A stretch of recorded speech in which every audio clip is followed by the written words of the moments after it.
Graça e paz de Cristo, nós estamos fazendo a leitura do livro Uma Vida com Propósitos, do pastor americano Rick Warren. E esse livro, ele é um devocional organizado em 40 capítulos, sendo cada capítulo para um dia. E nós já fizemos a leitura de 39 dias. Hoje nós estamos chegando ao dia 40. Que esse livro, fazendo um resumo, antes de lermos o dia 40 de maneira breve, ele se organiza de tal forma que ele apresenta 5 propósitos. Nos primeiros 7 dias, o pastor Rick Warren responde a uma pergunta: afinal de contas, por que estamos aqui? E no dia 1, ele fala que tudo começa com Deus. No dia 2, ele fala que você não é produto do acaso, mas tudo aquilo que você passou na sua vida aconteceu para um propósito, mesmo as circunstâncias mais terríveis que você tenha passado, o local em que você nasceu, as circunstâncias em que você nasceu, tudo tem um propósito. Vamos lembrar que Jesus, que é o Filho de Deus, nasceu em uma manjedoura e não havia lugar na casa de ninguém para receber José e Maria, e ele nasceu em um estábulo. E isso foi com um propósito de mostrar que o Salvador, aquele que veio para dar tantos ensinamentos e trazer a vida eterna para a humanidade, nasceu sem que houvesse lugar para ele, mas isso não o impediu de exercer influência e de ajudar as pessoas. Então nós vemos que o nascimento de Jesus, naquela forma, naquele lugar, naquela condição, serviu para um propósito: mostrar e inspirar as pessoas a fazerem da sua vida um modelo de inspiração para outras pessoas, independente do que tenha acontecido. No dia 3, ele fala sobre o que dirige as nossas vidas. No dia 4, ele fala que você foi feito para ser eterno, e é por essa razão que todas as pessoas em algum momento pensam a respeito da vida eterna. No dia 5, foi falado sobre como Deus vê a vida. Deus vê a vida de acordo como se a vida fosse um teste. E é por isso que ele coloca provações na vida de todos nós, para que nós sejamos testados e venhamos a crescer no meio desses testes. Além disso, Deus vê a vida como um cargo de confiança. Ele coloca dons, talentos, habilidades e capacidades na vida de cada pessoa para que a pessoa possa usá-los em favor dos propósitos dele. No dia 6, foi dito ainda que a vida é uma atribuição temporária, e esse é o ponto de vista de Deus também, que nós vamos viver aqui na Terra apenas por um tempo. Nossas funções e atribuições aqui na Terra são temporárias. Depois de um tempo, nós morremos e então seguimos ou para o céu ou para o inferno. No dia 7, foi falado sobre a razão de tudo. E no dia 7, foi explicado que existem 5 propósitos na vida de todas as pessoas. O primeiro propósito é adorar a Deus. Nós fomos criados por Deus e fomos criados para adorá-lo. O segundo propósito é que nós fomos chamados para fazer parte da família de Deus. Fazer parte da família de Deus significa fazer parte de uma igreja local. Por que fazer parte de uma igreja local? Porque quando você faz parte de uma igreja local, você tem a chance de conviver como em família com outras pessoas, e você pode receber a oração dos outros e orar pelos outros. E existem muitos textos na Bíblia que dizem que Deus ama que nós oremos uns pelos outros, que nós venhamos a nos ajudar mutuamente, que nós venhamos a viver uma vida em que uns estão pelos outros. Então, orar uns pelos outros, ajudar uns aos outros, sofrer uns com os outros e alegrar-se uns com os outros é algo que você só pode fazer se você estiver dentro da igreja.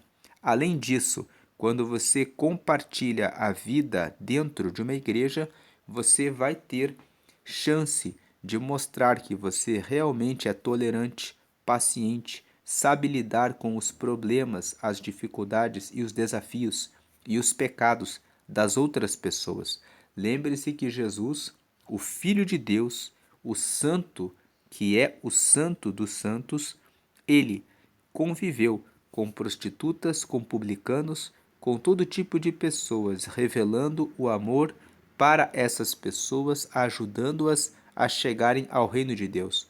Portanto, aquela ideia de que eu não vou em igreja nenhuma porque na igreja só tem pessoas ruins é uma ideia equivocada. A igreja tem pessoas ruins, porque tem pessoas que estão em tratamento.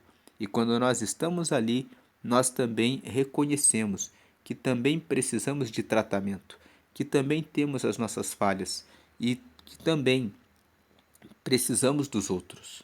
Quem vive de maneira desigrejada, dizendo eu não tenho que estar na igreja, não entende que o segundo propósito é que nós vivamos dentro da família de Deus. O terceiro propósito é ser semelhante a Cristo.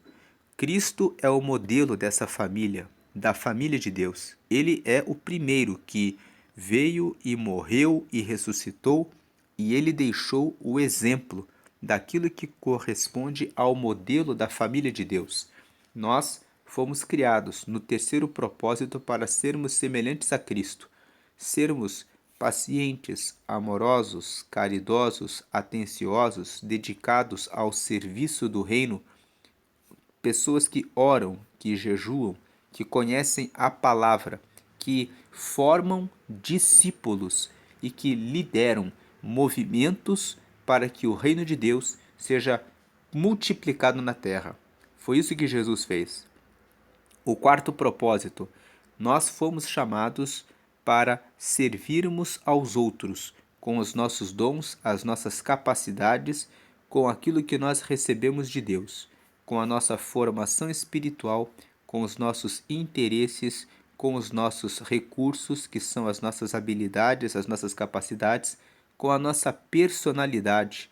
Não importa se você é tímido, se você é tímida, se você é extrovertido ou introvertida, mas da maneira como você é, Deus tem espaço para que você seja usado no reino dele e nas áreas de experiência que você tem. Esse é o quarto propósito: servir a Deus com quem você é. E o último propósito é evangelizar, propagar o reino de Deus para outras pessoas. Esses são os 5 propósitos que estão disponíveis para todos nós. Então, ele distribui esses 5 propósitos em vários dias de leitura. Do dia 8 ao dia 14, ele nos ensina como que nós podemos agradar e adorar a Deus. Do dia 15 até o dia 21, ele nos ensina como fazer parte da família de Deus. Do dia 22 até o dia 28, ele explica como que nós podemos nos tornar semelhantes a Jesus. Do dia 29 até o dia 35, ele explica como nós podemos usar os nossos dons, habilidades e talentos para servir aos outros. E do dia 36 ao dia 40, ele explica como nós podemos realizar a missão de pregar o reino de Deus. E hoje nós estamos no último dia desse livro, o dia 40, e vamos fazer aqui essa leitura, cujo título é Vivendo com Propósitos. Vivendo com propósitos. Muitos são os planos do coração do homem, mas o que prevalece é o propósito do Senhor. Provérbios capítulo 19, versículo 21. E Davi serviu aos propósitos de Deus em sua geração. Atos capítulo 13, versículo 36. Aqui ao lado você tem um QR Code onde você pode apontar a câmera do seu telefone celular e você pode ter acesso a um vídeo que foi preparado pela equipe do autor do livro. Sobre cada capítulo do livro tem esse QR Code que leva para um vídeo que foi criado pela equipe dele para que você possa assistir e ter mais acesso ao conteúdo do autor do livro. Feitas essas observações aqui, vamos para a leitura. Viver com propósitos é a única maneira de viver de verdade. O restante é apenas existir.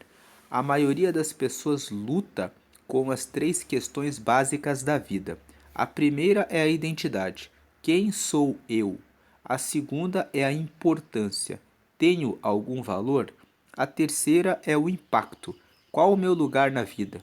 As respostas a todas as 3 perguntas são encontradas nos 5 propósitos que Deus tem para você. No cenáculo, no último dia de seu ministério com os discípulos, Jesus lavou os pés deles para dar o exemplo e disse: Agora que vocês sabem estas coisas, felizes serão se as praticarem. João capítulo 13, versículo 17. Depois de saber o que Deus quer que você faça, a bênção igualmente chegará quando você puser em prática o que aprendeu. Ao fim da nossa jornada de 40 dias, você agora conhece o propósito de Deus para a sua vida e será abençoado se o praticar. Isto provavelmente quer dizer que você deverá parar de fazer outras coisas. Existem muitas coisas, entre aspas, boas, que você pode fazer com sua vida, mas os propósitos de Deus são as 5 fundamentais e você precisa fazê-las. Infelizmente, é fácil se distrair e esquecer o mais importante. É fácil se desviar do que realmente importa e lentamente abandonar o caminho.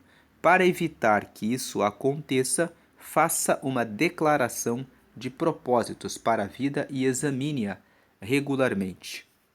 Então aqui o pastor Rick Warren fala para que você faça uma declaração de propósitos para a vida e examine regularmente. O que é essa declaração de propósitos? Vamos ler aqui. O que é uma declaração de propósitos para a vida? É uma declaração que resume os propósitos de Deus para a sua vida. Você afirma com as próprias palavras seu compromisso com os 5 propósitos de Deus para a sua vida. Uma declaração de propósitos não é uma lista de objetivos. Os objetivos são temporários, os propósitos são eternos. A Bíblia diz: o que o Senhor planeja dura para sempre. As suas decisões permanecem eternamente.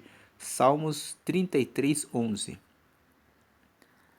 É uma declaração que aponta o rumo de sua vida.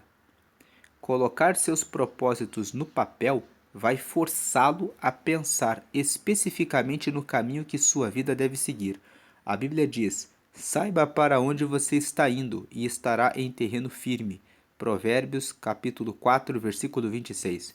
A declaração de propósitos para a vida não apenas especifica o que você pretende fazer com o tempo, a vida e o dinheiro, como também sugere o que você não irá fazer.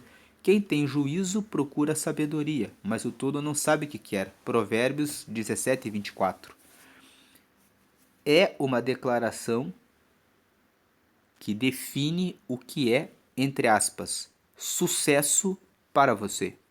Ela afirma o que você, não o mundo, acredita ser importante. Ela esclarece seus valores. Paulo disse aos crentes de Filipos: quero que vocês compreendam o que realmente importa. Filipenses capítulo 1, versículo 10.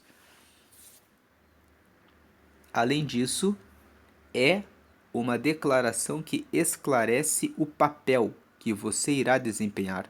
Você terá diferentes funções em diferentes etapas na vida, mas seus propósitos jamais serão alterados. Eles são maiores que qualquer função que você possa ter. Outro ponto sobre o que é uma declaração de propósitos. É uma declaração que expressa sua forma. Ela reflete a maneira singular na qual Deus o criou para que você o sirva. Leve o tempo que for necessário para escrever sua declaração de propósitos. Não tente completá-la de uma só vez. E não adianta tentar atingir a perfeição no primeiro rascunho. Apenas anote rapidamente os pensamentos conforme lhe ocorrerem. É sempre mais fácil editar que criar. Apresento a seguir 5 questões que devem ser consideradas na fase de preparação. Primeira questão: as 5 grandes questões da vida. O que será o centro da minha vida? Essa é a questão da adoração. Para quem você viverá? Em torno de que você construirá sua vida? Você pode edificar sua vida em torno da carreira, da família, de um esporte ou de um passatempo, do dinheiro, da diversão ou de muitas outras atividades. Todas essas coisas são boas, mas não fazem parte do que é principal na vida. Nenhuma delas é suficientemente forte para mantê-lo a salvo quando a vida começar a desmoronar. Você precisa de um centro inabalável. O rei Asa ordenou ao povo de Judá que buscassem ao Eterno. Segundo Crônicas, capítulo 14, versículo 4. Na verdade, o que quer que esteja no centro de nossa vida, isso será o nosso Deus. Quando você entregou a vida a Cristo, ele veio para o centro dela, mas você precisa mantê-lo lá, por meio da adoração. Paulo diz: oro para que Cristo se torne mais e mais presente no coração de vocês. Efésios capítulo 3, versículo 17. Aqui tem uma frase de destaque. Quando Deus está no centro de sua vida, você adora. Quando não está, você fica preocupado.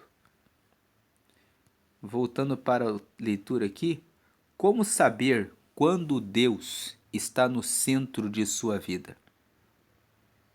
Quando Deus está no centro de sua vida, você o adora. Quando não está, você fica preocupado.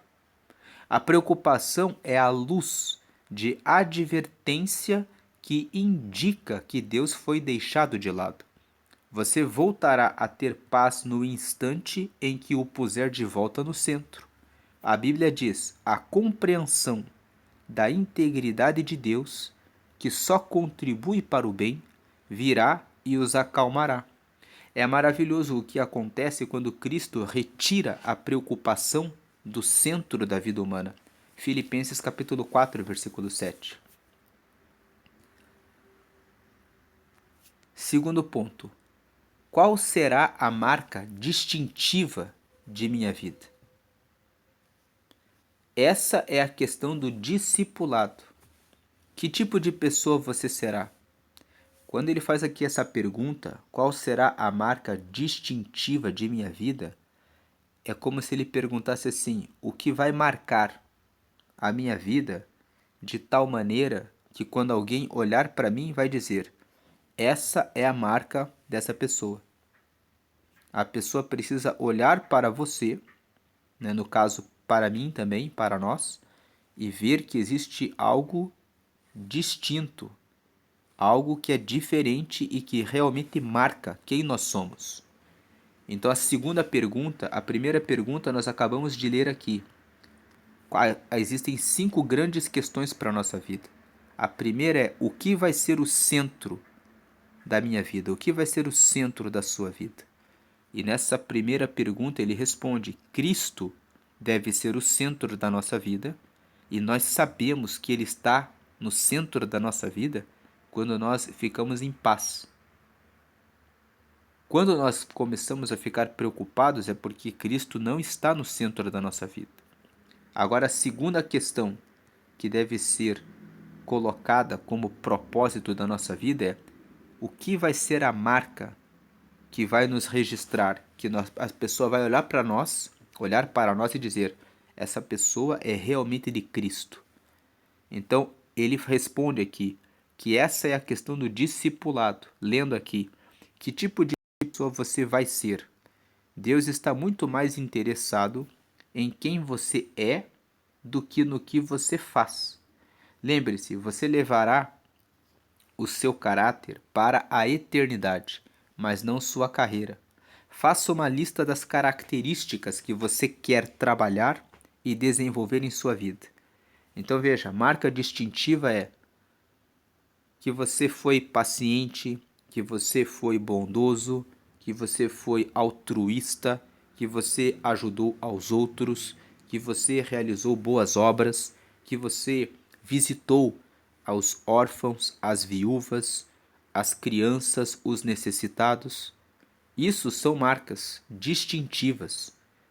Quando você faz essas coisas, as pessoas olham para você e dizem: essa pessoa é verdadeiramente um discípulo de Jesus. Não basta, a primeira questão é: qual vai ser o centro da minha vida? Se é Cristo, então você tem que ter agora o discipulado. O teu propósito, quando você tem Cristo como centro da sua vida, é que você faça o que ele ordenou. Então, aqui, continuando na leitura, você deve começar com o fruto do Espírito Santo. Veja Gálatas capítulo 5, versículo 22 e 23, ou com as bem-aventuranças, Mateus capítulo 5, versículos 3 a 12.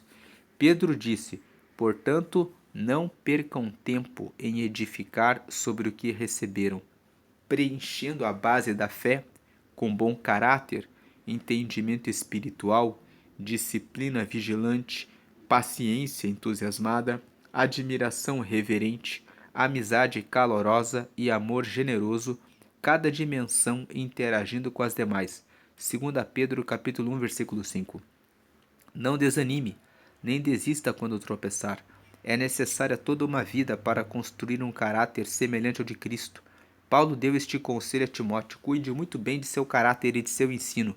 Não se deixe distrair. Simplesmente persista. 1 Timóteo capítulo 4, versículo 16, parte B. O terceiro propósito, a terceira questão sobre o propósito da nossa vida. Qual será a contribuição de minha vida? Essa é a questão do serviço. Então aqui, qual será a contribuição de minha vida? É a pergunta sobre o que eu vou fazer com o que eu tenho. Os meus dons, os meus talentos, as minhas capacidades, as minhas habilidades. Como que eu vou servir a Deus se Jesus é o centro da minha vida? Se eu tenho como a marca distintiva o discipulado, que é fazer o bem, ajudar os outros, ser amigável com os outros e fazer boas obras, tudo aquilo que está relacionado a eu ser como Cristo, qual vai ser a contribuição da minha vida? O propósito da minha vida é colaborar com o mundo. De que forma? Essa é a questão. Então, qual será o seu ministério no corpo de Cristo?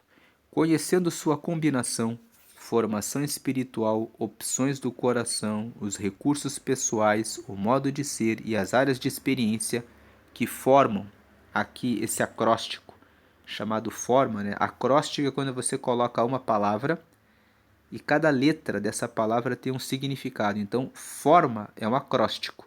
O F significa formação espiritual, o O significa opções do coração, o R significa recursos pessoais, o M, o modo de ser, e o A, áreas de experiência.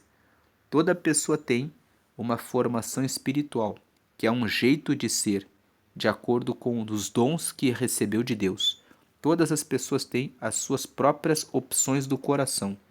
Pessoas gostam de esportes, outras gostam de engenharia, outras gostam de direito, outras gostam de música, outras gostam de roupas, e as suas opções do coração vão mostrar como que você vai contribuir nessa terra ajudando os outros. As suas habilidades, a sua profissão é uma opção do seu interesse e é uma forma que você está contribuindo com a sua vida para o serviço para outras pessoas. Os recursos pessoais correspondem às habilidades que você tem. O modo de ser é se você é introvertido, extrovertido, se você é colérico, se você é melancólico, se você é mais atencioso. O modo de ser é a sua personalidade. E as áreas de experiência são todas as experiências que você passou na vida. Cada um de nós passa por experiências e o conjunto das nossas experiências forma quem nós somos. E isso tudo, essa forma, essas 5 coisas que nós falamos aqui, reflete como que eu posso colaborar e contribuir com os outros. Prosseguindo aqui na leitura, que papel lhe seria mais adequado na família de Deus? Como você poderia fazer alguma diferença? Existe algum grupo específico no corpo de Cristo em que possa servir com sua formação? Paulo destaca 2 benefícios maravilhosos no cumprimento do ministério. Isso que vocês fazem não somente ajuda o povo de Deus que está necessitado, mas também faz com que eles façam muitas orações de gratidão a Deus. Segundo 2 Coríntios capítulo 9, versículo 12. Embora você tenha sido formado para servir outras pessoas, nem mesmo Jesus satisfez as necessidades de todos enquanto esteve entre os homens. Você deve escolher a quem possa ajudar melhor com base em sua vocação. Você precisa perguntar: a quem desejo mais ajudar? Jesus disse: eu que vos escolhi e vos designei para que irdes e produzirdes fruto, e para que o vosso fruto permaneça. João, capítulo 15, versículo 16, parte A. Cada um de nós gera diferentes frutos. Aqui uma frase de destaque. Antes de grande parte dos não cristãos aceitar a credibilidade da Bíblia, eles querem saber se nós temos credibilidade. Vou ler de volta essa frase. Antes de grande parte dos não cristãos aceitar a credibilidade da Bíblia, eles querem saber se nós temos credibilidade. Veja a responsabilidade que você tem para que o Senhor possa alcançar os não cristãos. É preciso que você revele que você é uma pessoa que tem credibilidade. Você é o que as pessoas do mundo leem a respeito de quem é Deus, de quem é Cristo, de que a Bíblia realmente é um livro que tem credibilidade.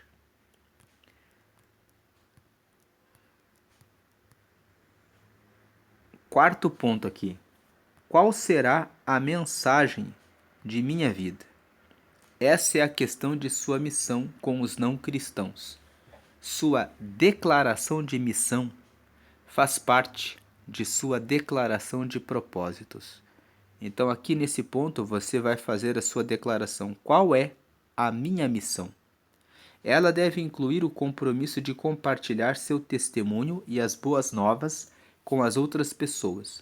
Você também deve fazer uma relação das lições de vida que aprendeu, bem como das coisas que Deus lhe concedeu, compartilhar apaixonadamente com o mundo. Conforme for crescendo em Cristo, Deus poderá lhe designar um grupo especial ao qual você deverá se dedicar para levar a Cristo. Não deixe de colocar isso em sua declaração. Se você for mãe ou pai, parte de sua missão é educar os filhos para que conheçam a Cristo, ajudá-los a compreender os propósitos de Deus na vida deles e enviá-los ao mundo na missão que Deus lhes reservou.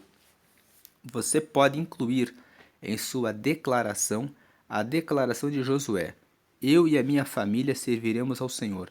Josué capítulo 24, versículo 15, parte B. É óbvio que nossa vida deve sustentar e confirmar a mensagem que transmitimos. Antes de grande parte dos não cristãos aceitar a credibilidade da Bíblia, eles querem saber se nós temos credibilidade. É por isso que a Bíblia diz: certifique-se de que vocês estão vivendo de forma a honrar as boas novas de Cristo. Filipenses capítulo 1, versículo 27. E agora a quinta questão. qual será a comunidade da minha vida? Essa é a questão de sua comunhão. Como você vai demonstrar seu compromisso com os outros irmãos e sua ligação com a família de Deus? Onde você irá praticar com outros cristãos os mandamentos recíprocos do tipo uns aos outros? A igreja, aqui igreja local, você irá se filiar como membro ativo. Quanto mais você amadurecer, mais amará o corpo de Cristo e desejará se sacrificar por ele. A Bíblia diz: Cristo amou a igreja e deu a sua vida por ela. Efésios capítulo 5, versículo 25. Você deve incluir em sua declaração uma nota expressando seu amor pela igreja de Deus. Ao considerar a resposta a essas questões, inclua qualquer passagem das Escrituras que lhe fale ao coração sobre esses propósitos. Existem muitos neste livro. Pode levar semanas ou meses para que sua declaração de propósitos chegue à forma definitiva. Ore a respeito dela, converse com amigos íntimos e medite nela e na Bíblia. Talvez sejam necessárias várias redações até chegar ao texto final, e mesmo assim você provavelmente fará pequenas alterações com o passar do tempo e à medida que Deus lhe proporcionar maior discernimento sobre sua vocação. Então veja aqui que quando você responder quais os propósitos do seu coração, você pode levar semanas, você pode levar meses para que essa declaração de propósitos fique preparada. Não é do dia para a noite que você vai saber de maneira tão rápida que é nessa ou naquela igreja que eu vou realizar o propósito de orar uns pelos outros, de ajudar uns aos outros, de estar reunido uns com os outros. Tem igrejas em que você vai entrar e que vão ser mais adequadas em razão da sua personalidade, da sua condição, da forma como você é, da sua vocação. Tem igrejas que estão muito focadas em jovens, e se você não tem como uma declaração de propósito pregar o reino e ajudar os jovens, mas, por exemplo, ajudar as viúvas, você não vai se encaixar muito bem nessa igreja. Então você terá que procurar uma igreja em que existam muitas viúvas para que você realize o seu propósito. Perceba que às vezes leva tempo para você encontrar o lugar exato onde você vai ficar e fazer a obra de Deus. Talvez você goste de visitar hospitais. Talvez você prefira visitar os presídios. Talvez você prefira preparar alimento e levar para distribuir para os moradores de rua. Talvez você goste de cantar e prefira estar relacionado com instrumentos musicais.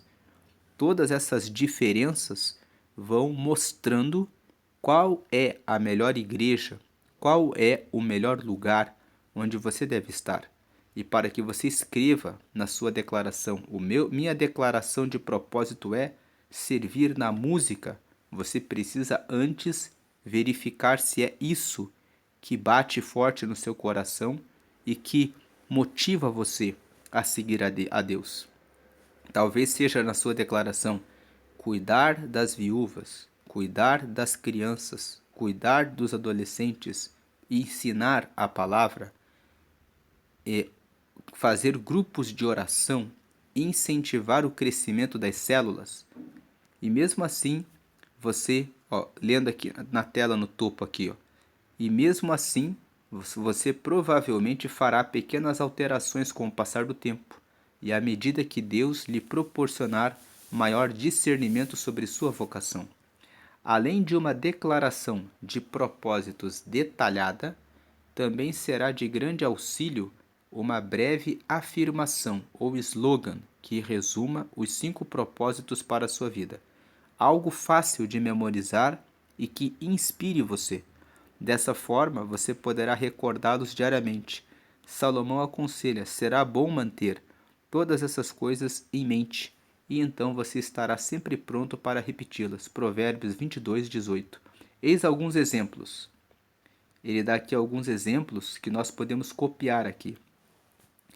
Primeiro exemplo: meu propósito de vida é adorar a Cristo de todo o meu coração, servi-lo com minha forma, ter comunhão com sua família, desenvolver um caráter como o dele e cumprir minha missão no mundo para que ele seja glorificado. Então aqui está o primeiro exemplo. Nós já sabemos que existem 5 propósitos para a nossa vida. O primeiro é adorar a Deus, o segundo é fazer parte da família de Cristo, o terceiro é ser semelhante a Cristo, o quarto é servir a Deus com a nossa forma, que corresponde à nossa formação espiritual, às nossas opções, aos nossos recursos, ao nosso modo de ser e às nossas áreas de experiência, e evangelizar. Então agora o pastor Rick Warren fala que cada um de nós, eu e você, temos que ter uma frase que nós podemos decorar e lembrar todos os dias. E quando nós pensarmos nessa frase, nós vamos recordar que nós estamos cumprindo esse propósito. Então aqui ele deu o primeiro exemplo. Agora o segundo exemplo. Pode ser assim: meu propósito de vida é ser membro da família de Cristo, um exemplo de seu caráter, um ministro de sua graça, um mensageiro de sua palavra e um exaltador de sua glória. Então aqui estão os 5 propósitos.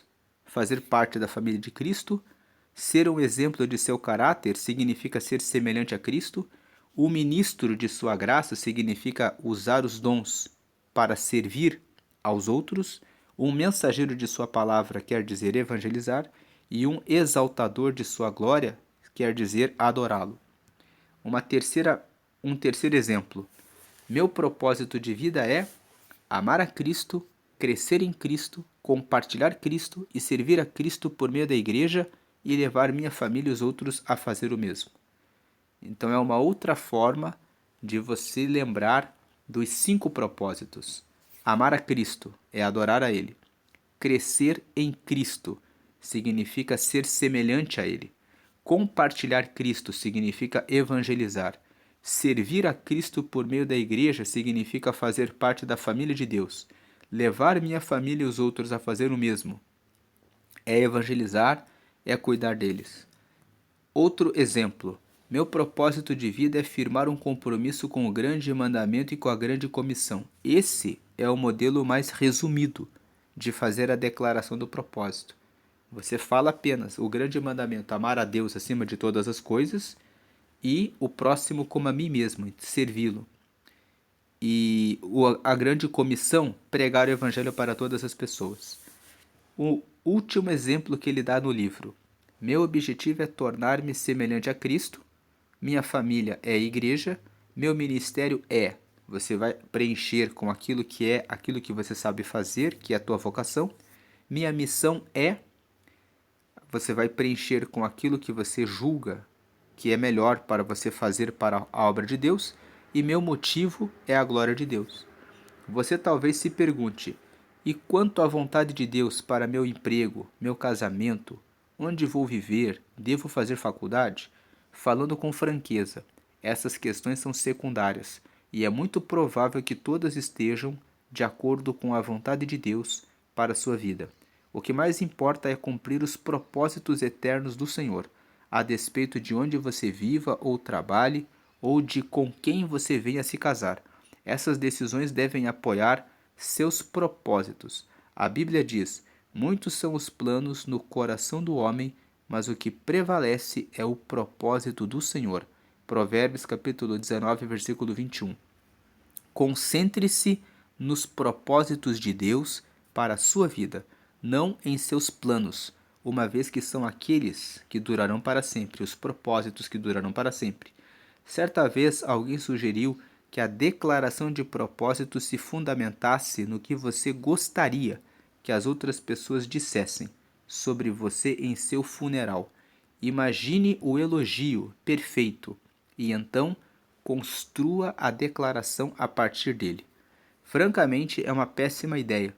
No final da vida não terá nenhuma importância o que disserem a seu respeito. Só importará o que Deus disser. A Bíblia diz: nosso propósito é agradar a Deus, não as pessoas. 1 Tessalonicenses capítulo 2, versículo 4. Um dia, Deus irá analisar nossas respostas a estas questões da vida. Você pôs Jesus no centro de sua vida? Você desenvolveu seu caráter? Você dedicou sua vida a servir os outros? Você comunicou a mensagem do Senhor e cumpriu a missão que Ele lhe deu? Você amou e fez parte da família de Deus? Essas serão as únicas questões relevantes, como disse Paulo. Nosso objetivo é estar à altura do plano de Deus para nós. 2 Coríntios capítulo 10, versículo 13. Deus quer usar você.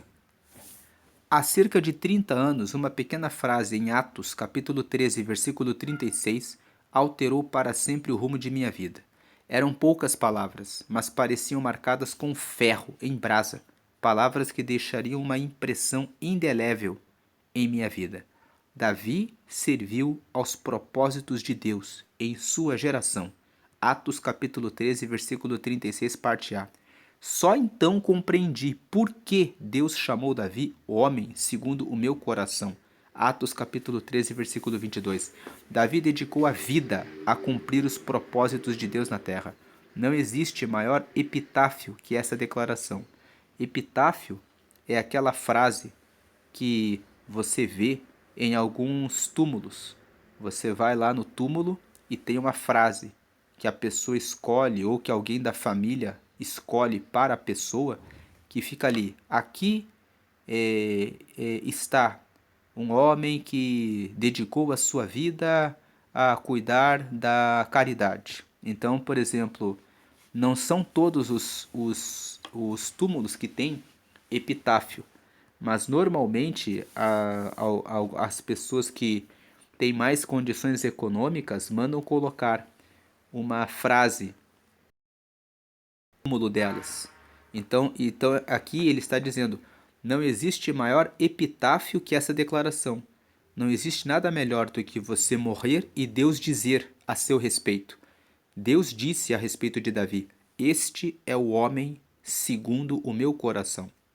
Então o Rick Warren está dizendo aqui: não existe maior epitáfio, não existe maior declaração de alguém que morreu do que o próprio Deus olhar para a pessoa e dizer: esse aqui seguiu o meu caminho.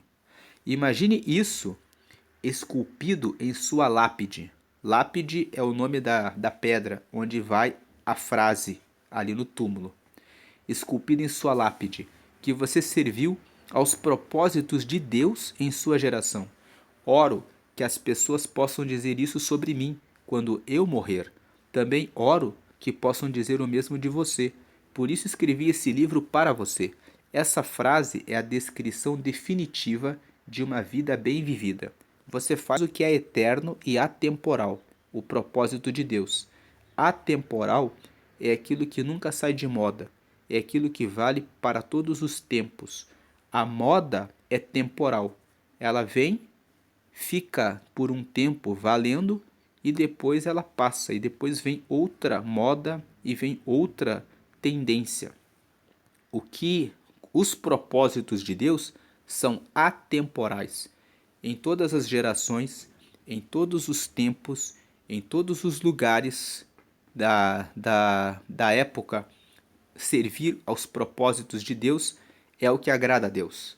Então você faz o que é eterno e atemporal, o propósito de Deus à maneira contemporânea e atual, em sua geração. Vamos cumprir os propósitos de acordo com o que nós podemos realizar agora, nesse tempo.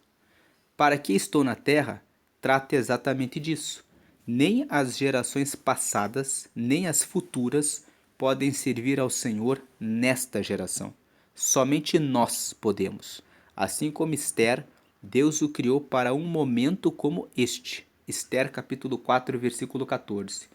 Ele está citando aqui essa frase quando a rainha Esther estava como esposa do rei e houve um inimigo do povo de Israel chamado Amã.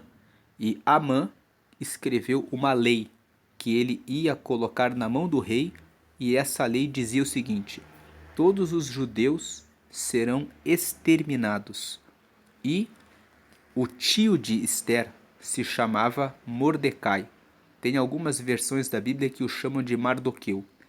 Quando Mardoqueu ou Mordecai ficou sabendo que Amã havia escrito uma lei para matar todos os judeus e ele ia entregar aquela lei para o rei assinar, ele procurou Esther, que era sua sobrinha e que era esposa do rei. E Mordecai disse para Esther o seguinte: você sabia que o Amã já preparou uma lei para matar todo o nosso povo? Não pense que você vai escapar só porque você é a rainha. Se essa lei for aprovada, todos os judeus serão mortos. Quando o rei assina uma lei, a lei tem que ser cumprida. O fato de você ser a esposa do rei não vai impedir que você também morra, porque você é do nosso povo. E aí Mordecai disse essa frase aqui, que está aqui em Esther 4,14.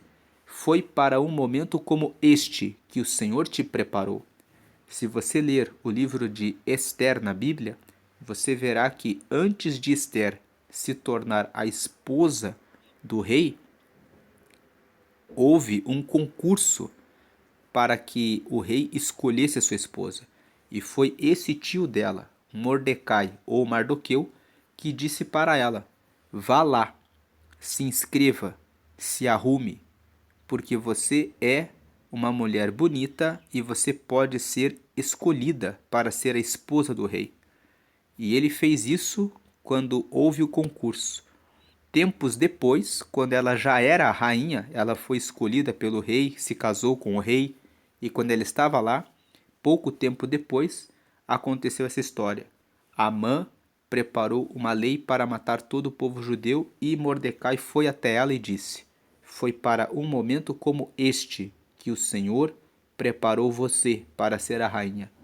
Então, o que o Rick Warren está falando aqui para nós é que todas as circunstâncias que você passa são usadas para o reino. Continuando aqui a leitura, o Pai ainda procura pessoas que possam ser usadas. A Bíblia diz: os olhos do Senhor percorrem toda a terra a fim de fortalecer aqueles cujo coração esteja completamente comprometido com Ele. Segundo Crônicas, capítulo 16, versículo 9. Seria você uma pessoa que o Senhor poderia usar para os propósitos dele? Você serviria aos propósitos de Deus em sua geração?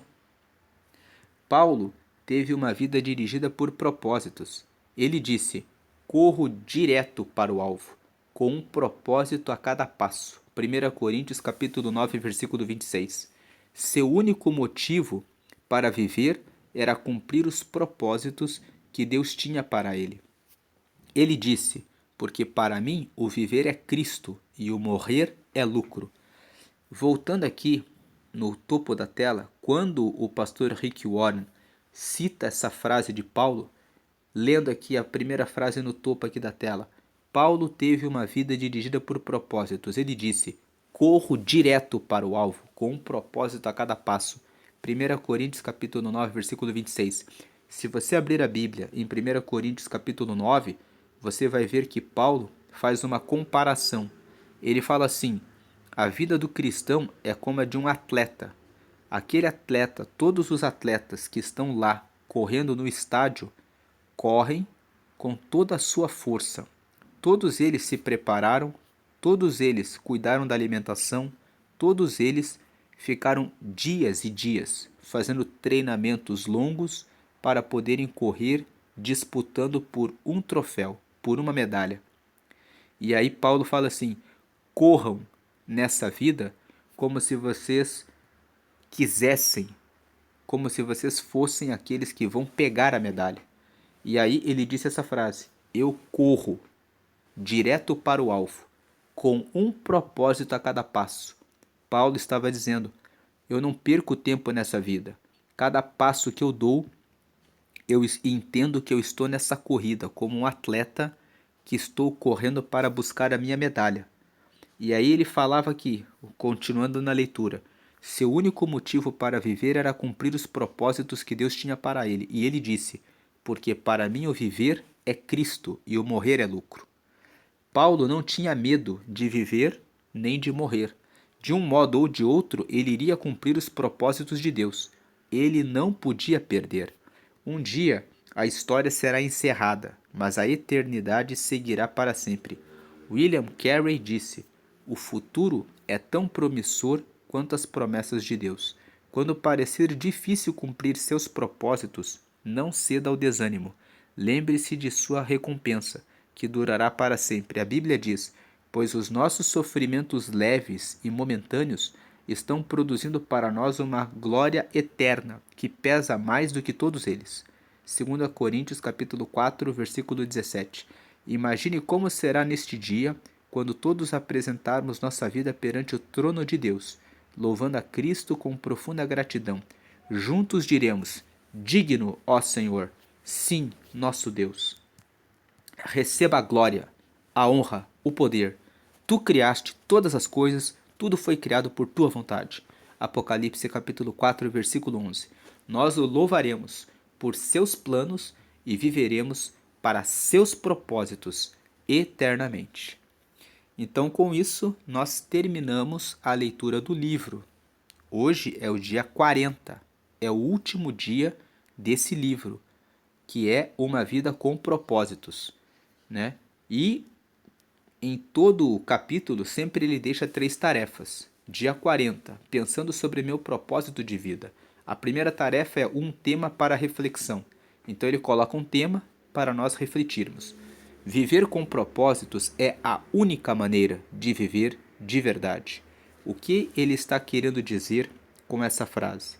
Que muitas pessoas vivem nessa terra com propósitos de buscar uma carreira, ser um advogado, ser um médico, ser um empresário, ser a melhor dona de casa, ser, enfim, o melhor esportista, o melhor corredor, o melhor tenista, o melhor violinista, a pessoa que canta melhor. Tem vários propósitos, mas viver com propósitos é a única maneira de viver de verdade. Ele está falando viver com os propósitos eternos, com os propósitos de Deus. Porque tudo começa com Deus. Então, viver para, primeiro propósito, adorar a Deus. Segundo propósito, fazer parte da família de Deus. Querer ajudar outras pessoas que estão dentro da família de Deus. Terceiro propósito, procurar ser semelhante a Cristo, crescer em bondade, amor, amizade, fidelidade, bondade, compaixão, ser semelhante a Cristo. Quarto propósito, servir as outras pessoas em um ministério, com aquilo que eu posso fazer, de acordo com a minha forma, a minha formação, as minhas opções, os meus recursos, o meu modo de ser, as áreas de experiência que eu tenho. E por último, evangelizar. Quando nós vivemos com esses propósitos e nós ficamos nesses propósitos para servir a nossa geração, o tempo em que nós estamos vivos, essa é a única maneira de viver de verdade. Por que que essa é a única maneira de viver de verdade? Porque esses propósitos são eternos. A carreira que uma pessoa pode ter como advogado, como médico, como arquiteto, como esportista, como musicista, pode criar muitas músicas e pode influenciar uma geração, não vai ficar para a eternidade. Tem muitos cantores, muitos artistas que influenciaram e impactaram as suas gerações e morreram. Mas quando estiverem diante de Cristo, Cristo não terá o que dizer a respeito do que fizeram. Os Beatles foram um grupo que impactou muito a época em que eles cantavam. Mas quando Cristo voltar, o que John Lennon, vai poder dizer para Deus? O que Paul McCartney e esses que fizeram parte dos Beatles vão poder dizer para Deus? Existem muitas bandas e grupos musicais que hoje estão impactando a, a sociedade onde eles estão cantando. Mas quando comparecerem diante de Deus, o que vão dizer para Deus? Porque tudo o que fizeram ficou na provisoriedade. Viver com propósitos é pensar naquilo que é eterno, é pensar naquilo que realmente vai fazer a diferença, é pensar em coisas que você está investindo a sua vida e que vão ficar para sempre. O Senhor se lembrará. Assim como Davi viveu a sua vida dedicado a louvar a Deus, a reinar pensando em Deus e a seguir na grande parte da sua vida querendo Deus. Embora ele tenha pecado, quem conhece a história de Davi sabe que um dia ele não vigiou e ele acabou adulterando com a vizinha, que se chamava Batseba, e depois que ficou sabendo que ela estava grávida, ele mandou chamar o marido dela da guerra para que dormisse com a esposa para acobertar o adultério. Como o marido dela, que se chamava Urias, não aceitou dormir com a esposa e dormiu fora na porta do palácio porque achou que era injusto ele descansar com a esposa enquanto o povo todo estava na guerra, Davi tomou a decisão de mandar uma carta na própria mão do Urias para entregar ao general para que o colocasse sozinho no campo da frente de batalha porque ele morreria. O general obedeceu, Urias morreu e no dia seguinte Davi pensou em ficar com a esposa dele e ele recebeu uma correção de Deus, que o repreendeu e ele pagou a consequência do seu pecado. Depois que aconteceu isso, Davi perdeu o filho que nasceu do adultério. Depois, uma filha dele foi estuprada pelo próprio irmão. Depois, um outro filho dele, que se chamava... um outro filho dele estuprou a irmã. E o quarto filho, que foi Absalão, morreu lutando contra o próprio rei Davi. Ele perdeu 4 filhos em função do seu adultério. Mas apesar desse sofrimento todo e desse pecado, Davi, na grande parte da sua vida, viveu servindo a Deus. Ele se arrependeu desse pecado. Ele pagou com muitos sofrimentos por esse pecado. E Deus perdoou ele e pôde dizer dele: esse é um homem que soube viver. Ele errou e pediu perdão. Ele falhou, mas ele procurou se corrigir. Quando você lê o Salmo 51, Davi fala que em pecado eu fui concebido pela minha mãe. Eu peço a Deus, cria em mim um coração puro, para que eu possa estar reto, e não tire de mim o Espírito Santo. Então Davi escreveu o Salmo 51, mostrando o arrependimento do seu pecado. E por isso que Deus chamou ele o homem segundo o coração de Deus, porque o propósito principal de Davi era servir o reino de Deus. Versículo para memorizar. Davi serviu aos propósitos de Deus em sua geração. Atos capítulo 13, versículo 36. Então, nesse texto está escrito que Davi, na geração dele, nos dias dele, quando ele estava aqui na terra, ele dedicou a sua vida com prioridade para adorar a Deus. Tirando esse episódio do adultério, se você ler a história de Davi, ele dedicou toda a vida dele para servir a Deus. E a pergunta para meditar: quando dedicarei um tempo para escrever minhas respostas às 5 grandes questões da vida? Quando colocarei meu propósito no papel? Então, agora está essa pergunta: quando que você vai se sentar, vai pegar um papel, vai pegar uma caneta e vai escrever? Qual o propósito da minha vida? Número 1, adorar a Deus? Ou você vai adorar a outros deuses? A sua carreira, as suas músicas, os seus artistas, os seus cantores, a sua moda? O que vai ser o centro da sua vida? A segunda grande questão da vida: de qual grupo de pessoas você vai fazer parte? Você vai fazer parte da família de Deus? Onde você vai fazer parte da família de Deus? Em que igreja você vai encontrar um caminho para que você sirva uns aos outros?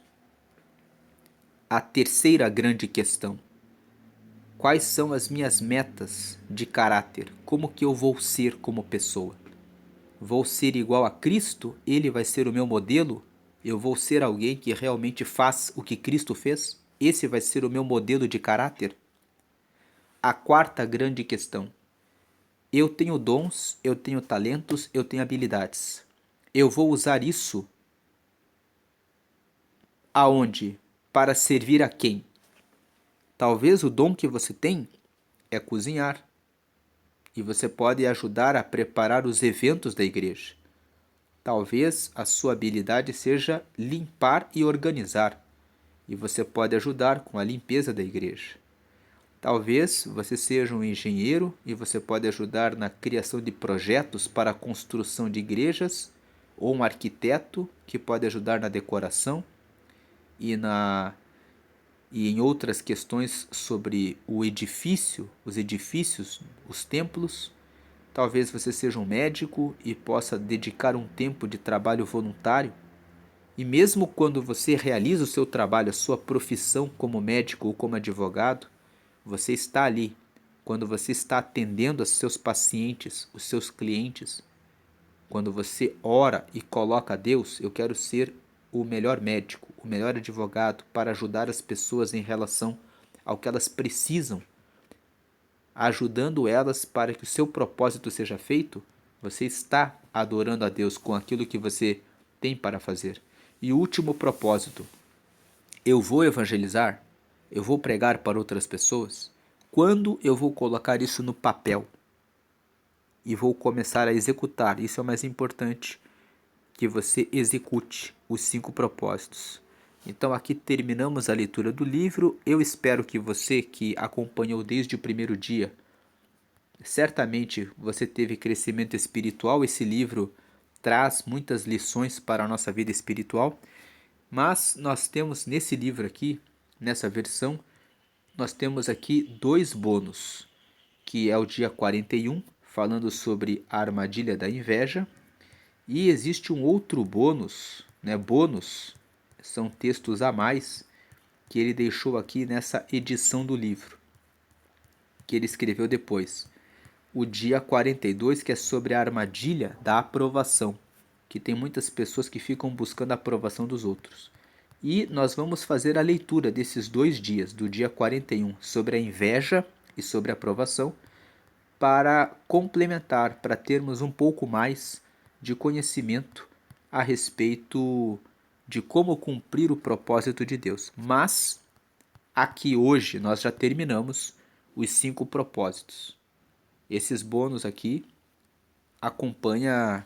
são apenas, né, são adendos, são algumas coisas que podem adicionar, aumentar o nosso conhecimento sobre como cumprir os propósitos. Mas aqui nós terminamos os 5 propósitos. Você foi chamado para adorar a Deus, você foi chamado para fazer parte da família de Deus, você foi chamado para ser semelhante a Cristo, você foi chamado para servir aos outros com os seus dons, talentos, capacidades, personalidade, modos de ser e as experiências que você teve na vida e que você tem na vida. E você foi chamado para evangelizar, propagar, divulgar, aumentar o número de pessoas para ao conhecerem a Cristo e ao reino de Deus. Deus abençoe a sua vida e sente-se na cadeira, pegue um papel e uma caneta e escreva as suas declarações de vida. Escreva esses propósitos como declarações que você possa recordar bem facilmente. Isso é algo que só você pode fazer. Escreva esses propósitos de uma forma que quando você colocar o olho ali naquela frase, você lembre de tudo isso. A graça e a paz de Jesus. Amém.